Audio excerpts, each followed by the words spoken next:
Hello and welcome to this episode of Women in Retail Talks. This episode features an interview originally conducted by Women in Retail Leadership Circle's sister brand, Total Retail, and published on the Total Retail Talks podcast. Total Retail's editor-in-chief, Joe Keenan, interviews Jessica Herrin, CEO and founder of the Stella & Dot family of brands, which includes Stella & Dot, Keep Collective, and Ever Skincare. Listen in as Herrin discusses how she is motivating her team and brand ambassadors during the COVID-19 pandemic, how Stella & Dot has undergone a digital transformation, and much more. This interview was recorded in March of 2020. And now, on to the show.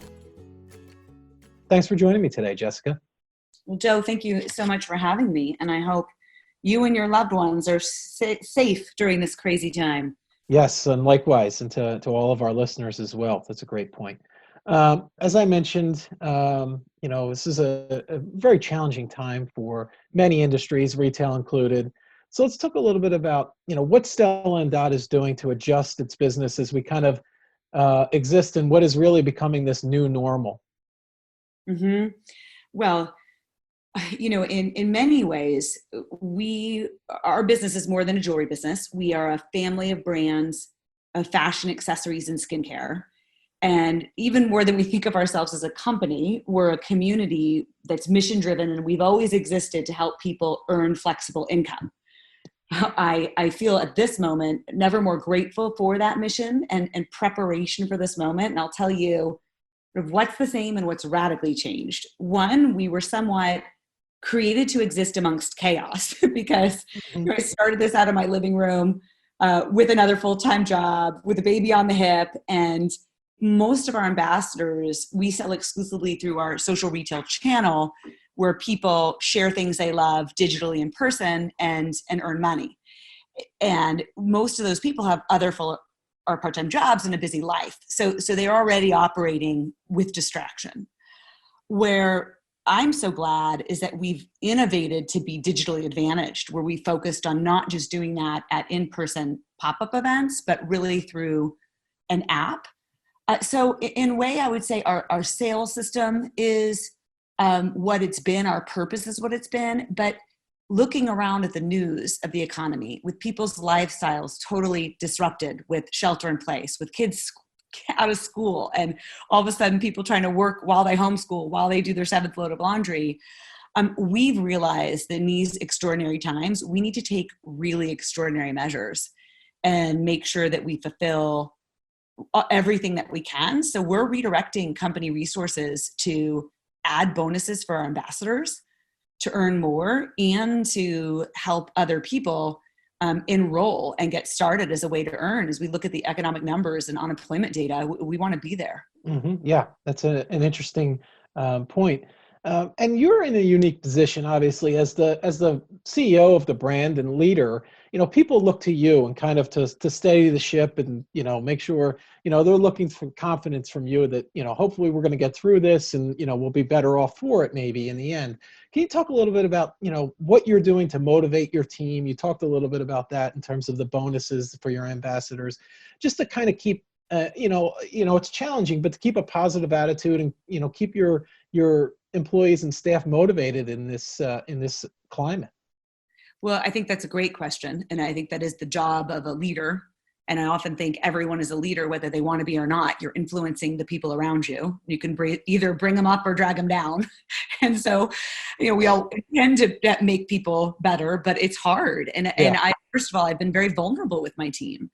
I have been, like everyone, anxious and worried. And, I would call it flat out depressed at times, worrying about my elderly father, worrying about the economy and the impact on children who aren't going to get meals from schools, from the unemployment rate, what that's going to do to our nation. And so I've thought about every time I get low, I try to redirect myself to saying, okay, how now? You may not solve the world's problems, but can you chip away at it in some meaningful way?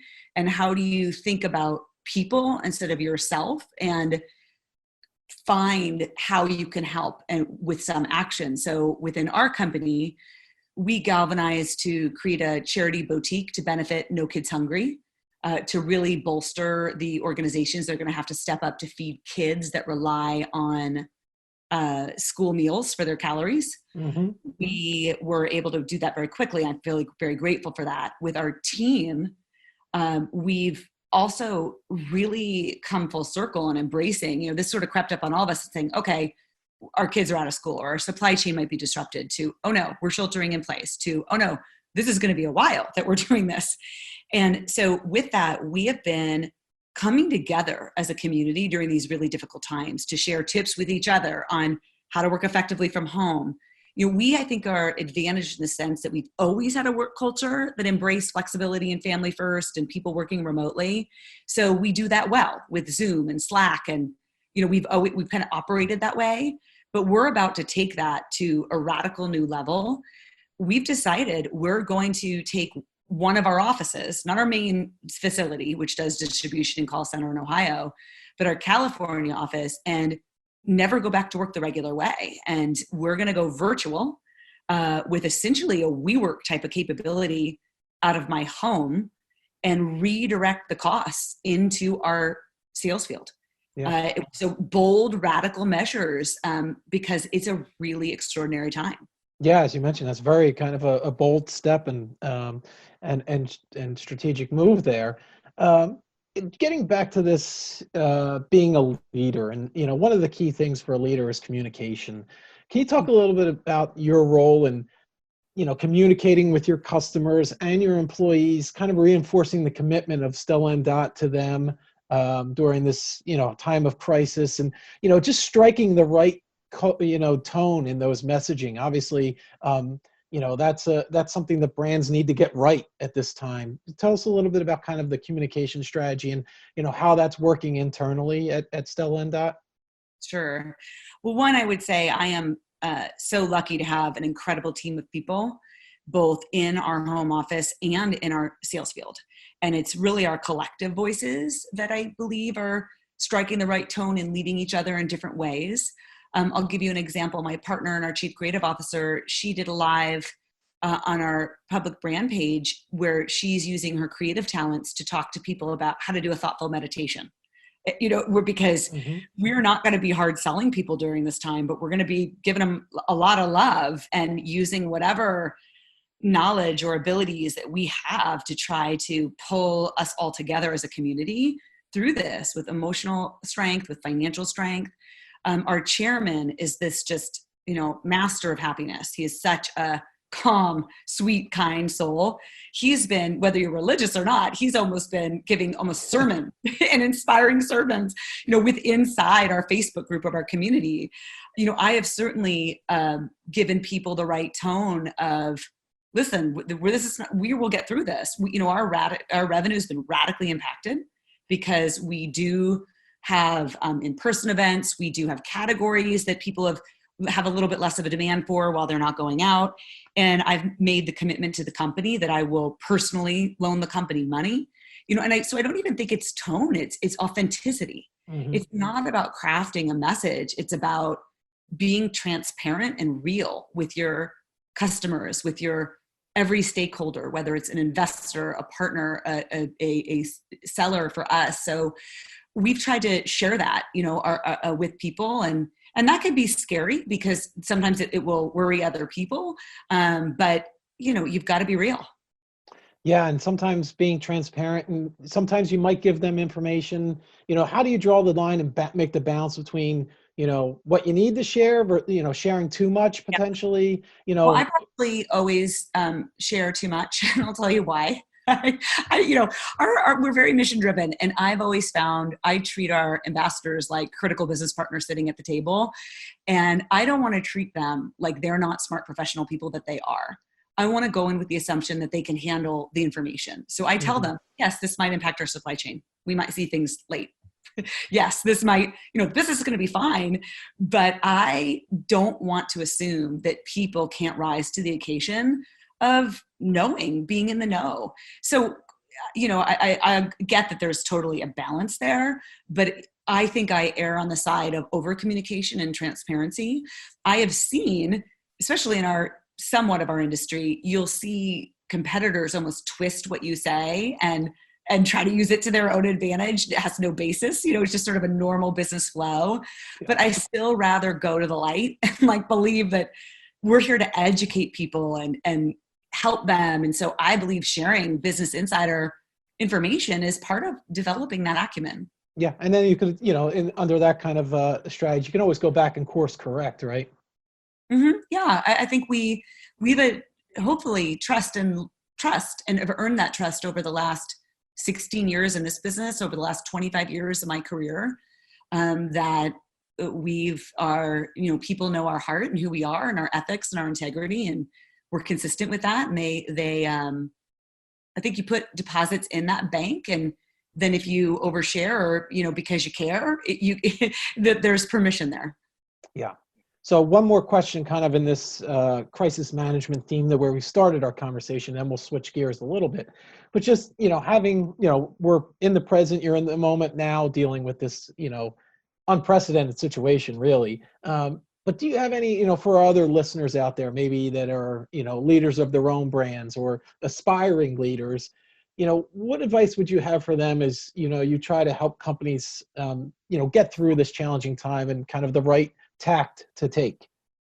Well, I think, I am wiser now. That is like a nice way of saying I'm older.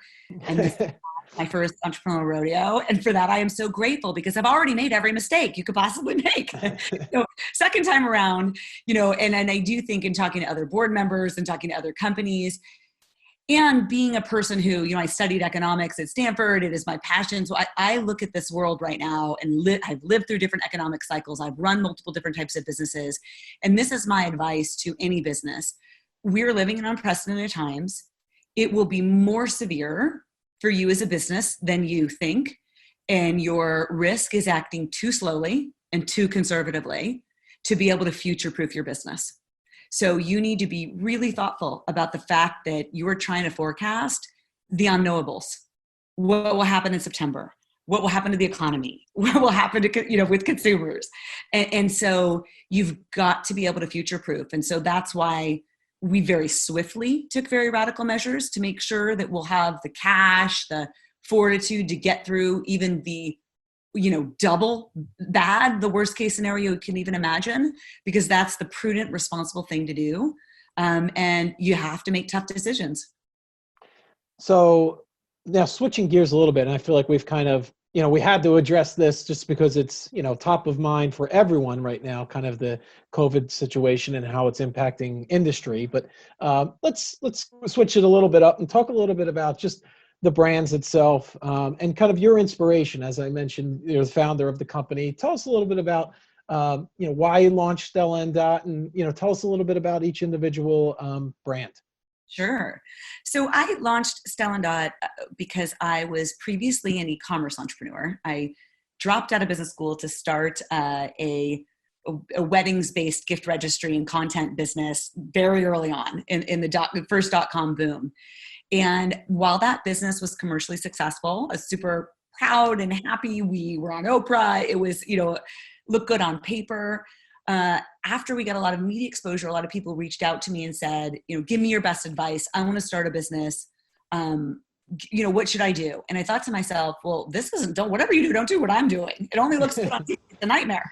I work all the time. I have tons of student debt. I have employees, leases. And sometimes I felt like it was overly commercial. And I know that's crazy to call a business overly commercial, but I got to say, if you're successful on paper, but you don't feel soulfully connected to what you do, you don't feel like you've got a mission and a purpose, what's the point? Are you really successful? So I just knew something was missing for me. And after I sold that business, actually while I was there, I encountered a lot of people asking me for advice on how to, have a passion, start a business. And I encountered this old school direct selling world, and I became obsessed with reinventing it for the modern woman, being all about the best products, so that your buzzworthy products could be featured, in any magazine, any influencer, get every award, have great brand, and yet you had digital technology, bringing my technology background to be Amazon easy, quick delivery, free returns, quality guaranteed,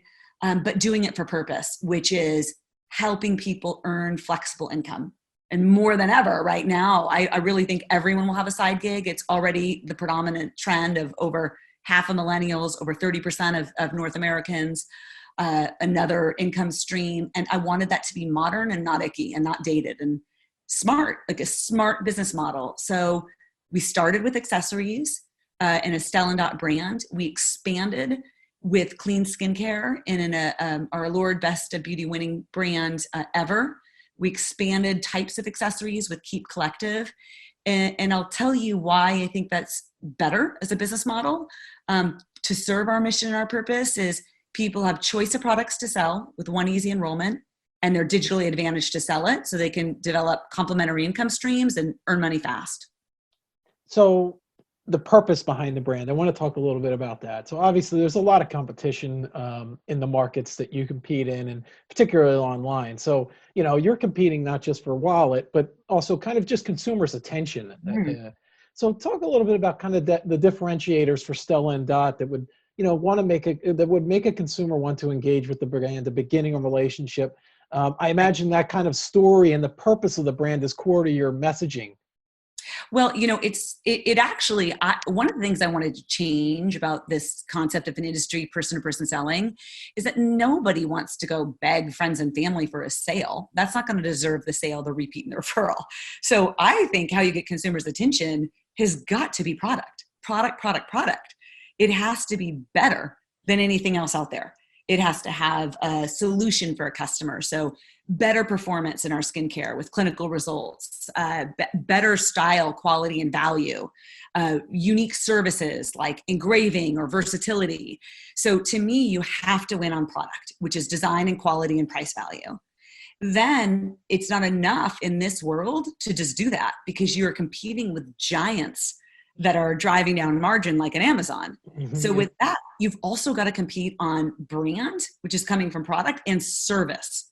So we need to do what Amazon cannot, which is deliver authentic recommendations from people you trust, the true influencer, not anyone who's an Instagram influencer, but someone where you actually drive purchase conversion because someone relates to you, they know your life, they trust your recommendation, whether you share it in person or on social media.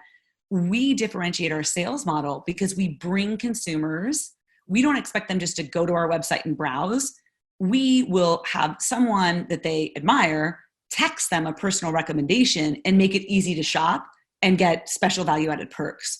So to me, you have to win with the consumer if you're going to serve your mission of helping people earn money. They've got to be able to deserve it. Right, true. And then you mentioned there kind of the role of that, and I believe you referred to them as your ambassadors, the sales associate, so to speak, in the process. Tell us a little bit about kind of their role in the growth of the brand and kind of the story that you're telling, and the connection to product too, as obviously they're the expert, and the people are relying on them to kind of be able to tell them about the product and its great capabilities. So maybe you want to touch on that a little bit. Sure. Well, first of all, our ambassadors are at the heart of everything we do because that is our mission. That's why we exist. So we collaborate with them incredibly in landing our line, in helping us to create the right programs and marketing. So we're very, very field centric because we believe that's our X factor. That's our point of difference. And when we think about how they are able to share their story, I think about what's broken for a consumer and how can our ambassadors help them fix it. Okay, so these are not necessarily product experts, but they are people that bring a solution to life. So I'll start where we started in our accessories business. Still today, it's locked up in a glass case and you don't know how to necessarily wear it. You need a little bit of instruction or confidence. Like if we could have video on this podcast right now. Oh, I'm wearing a bracelet that I combined with another piece to make it a necklace and did it layered this way. And I'm storytelling about what the piece is, how you wear it. So just the tiniest bit of demonstration, whether you're seeing how I do it by a social media picture or I'm texting you a little video, it adds value. The skincare, right? I walk into a superstore and you're overwhelmed by the wall of options and there's so much marketing And honestly, it's not very accurate, right? Because of the way we are allowed to market, you can market an ingredient, but it isn't enough to do any difference, and it's confusing for the consumer. And so if you have someone that that you literally can see a difference in the results and they're breaking it down for you and they offer you just free returns, that drives conversion for the customer. So that's how we tell their story, is we encourage them to use, wear, and share the product. And we give them discounts and ways to earn it for free. And then they're really the storytellers of our product to the consumer. Yeah, and that authentic experience. While you might have physical stores, you're creating these experiences through in-person events, and you're trying to do that digitally as well, I would imagine. The majority is done digitally, which is, again, why I really think this is going to rapidly share with the world how much we've innovated. Most people do this digitally. So they are creating virtual events via Facebook, they're doing group texts, and they're using our app to share videos, style boards, recommendations, text a beauty quiz to help somebody address what products are right for a skin concern. So yeah, they really are doing this with personal service, but oftentimes one-to-many, and doing it digitally. Yeah. So a couple more questions, Jessica. So let's stay on that kind of digital track there for a second and talk about you spoke at the eTail West conference about a month and a half ago, and talked a lot about kind of the digital transformation of Stella and Dot. What does that look like for the brand right now, and kind of where do you see continuing to trend in terms of digital? Well, so first of all, we, like any business, you don't just have a good idea once and then you just keep rocking it, right? It's like the world is changing, you've got to change with it. Even if you have the same purpose, you've got to be different in order to serve it over time. We were finding that when we originally started, we had a website, but most of our sales were being driven by in-person events. Over the last few years, you could radically see that changing. But what concerned me when I looked at our sales data and our trends was seeing that a lot of our sellers were dependent on free traffic exposure from Facebook. And, Facebook is not a nonprofit. And you can see that story happen over and over again with Google, with Yahoo before that. They build mass by giving people free exposure. Then they ratchet it back and build ad revenue. So I could see people behaving in a way where that is not going to work. They're going to immediately change that algorithm and ratchet back traffic. So a lot of brands that were relying on being platform dependent were struggling and declining, nor were they differentiating the customer experience so that why would I shop this way? Am I getting something out of it as a customer? So we started several years ago investing tens of millions of dollars into building our own proprietary, now patent pending, social retail digital platform. Basically looking forward and saying, where's the intersection of how customers want to shop and sellers want to sell? We have to build a digital advantage. And so we've been doing that. And we also looked at cultural behavior. People now see themselves as the brand. And whereas before they might have wanted a rule book and to have been a specialist in one brand to sell, meaning I'm only going to share skincare, I'm only going to share fashion. Today, they don't want to do that. They expect technology and online learning to take away the complexity and have the ability, and they want to sign up to represent multiple things. The problem with that is it's complex, there's multiple fees. Like, why? We decided make one platform with a shop people personalize our brands, and in the future, other people's brands. Make that easy for an ambassador to enroll, give her the tools to share it all and maximize her payday. So we went through a radical disruption of our own business. And I think whenever you do that, if you're doing something innovative, people think you're insane because it looks that way along the way. But, I've had people say that and think that all the time when I've been in, reinvention mode. So we were brave enough to do it, crazy enough to do it. And now I'm so glad that we took that big bet, because I think it's put us in exactly the right time to be the solution people need for a financial stimulus package of their own by selling with S&D brands. Yeah. And you got to be willing to take that risk as an entrepreneur, your mindset. And, sometimes you're going to fail, like you said, but, you got to be willing to take the risk and, if you fail, learn from it and, move on. That's exactly right. I think you become an entrepreneur because you train yourself to see what other people's don't yet see and believe in it before it exists. And you're looking ahead. And when I could, several years ago, I felt like, I used this analogy for our sales field to explain this. I felt like we lived in this beautiful village on top of a hill. I made this analogy because this actually was true of my grandfather's village in Italy. And I could see, the landslide. I could see the cliff eroding, but nobody wanted to move the village. We had the best view. Why would you go? But, over years, you could see it was eroding more and more and more till you realize we're going to have to go. We have to go find terra firma and build on solid ground. The world is shifting. And so at some point, you got to get everybody to pack up and move before it slides, not after. Mm-hmm. And so that is, I think, why you look crazy and paranoid, and because you're like, guys, we got to go. And they're like, why? It's perfectly lovely here. And you're like, no, don't you see? And so that's what we did. And I couldn't be more glad that we took that pretty outrageous risk. Yeah. So let's end with this one.